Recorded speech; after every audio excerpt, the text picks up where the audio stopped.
La parole est à Geneviève Garrigos. Merci, Monsieur le maire, mes chers collègues. Eh bien, Monsieur Geoffroy-Boulard, je vais revenir à l'essentiel de cette délibération et c'est effectivement comment nous allons aider à améliorer la vie des habitants de Jéricho. Cette ville, située au cœur du Jourdain, est une oasis alimentée par une source d'eau régulière et de qualité. Dans le cadre de son dispositif Solidarité Eau, Paris accompagne la ville palestinienne depuis 2009 dans la distribution et la gestion durable de l'eau, dont le partage entre usages domestiques et agricoles a fait l'objet de tensions sur lesquelles je ne reviendrai pas. Cette nouvelle étape du projet de coopération vise à améliorer le réseau existant pour l'accès à l'eau dans une ville qui connaît une demande grandissante liée au tourisme ainsi qu'à une forte croissance démographique et agro-industrielle. L'alimentation en eau de la ville est en effet encore soumise à des coupures régulières, aggravées par de fortes chutes de pression dans le réseau, surtout en période estivale.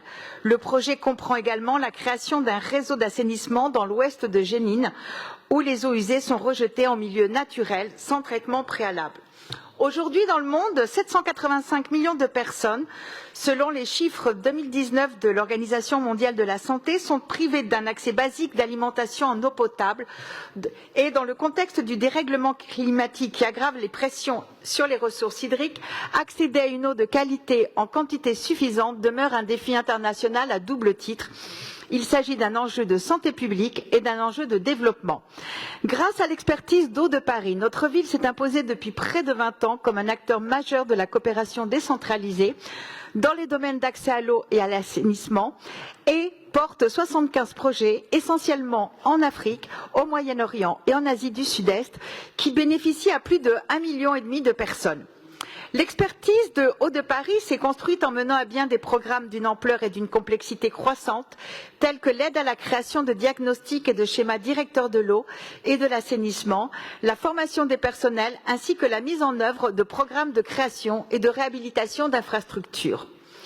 Or, l'amélioration de l'accès des populations à l'eau potable engendre mécaniquement de nouvelles eaux usées qu'il est nécessaire de maîtriser pour réduire les contaminations et les pollutions. La ville a ainsi fait le choix de favoriser une approche qui lie étroitement l'accès à l'eau potable et l'assainissement, deux droits humains fondamentaux reconnus par les Nations unies.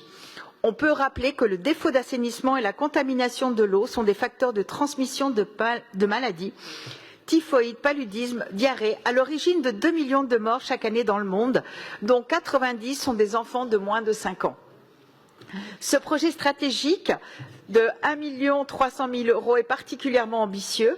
Il a reçu le soutien de l'Agence française pour le développement et du Consulat général de France à Jérusalem. Il devrait bénéficier à 350 000 personnes. Précisons que depuis la mise en place de la loi Oudin-Santini, appliquée à Paris depuis 2005, les Parisiennes et les Parisiens participent quotidiennement, en ouvrant leur robinet, à financer ces projets de solidarité et à garantir un accès à l'eau et à l'assainissement digne au plus grand nombre, avec quelques dizaines de centimes prélevés chaque année sur leur facture d'eau.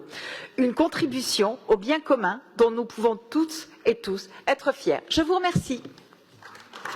Merci beaucoup, Geneviève Garrigos.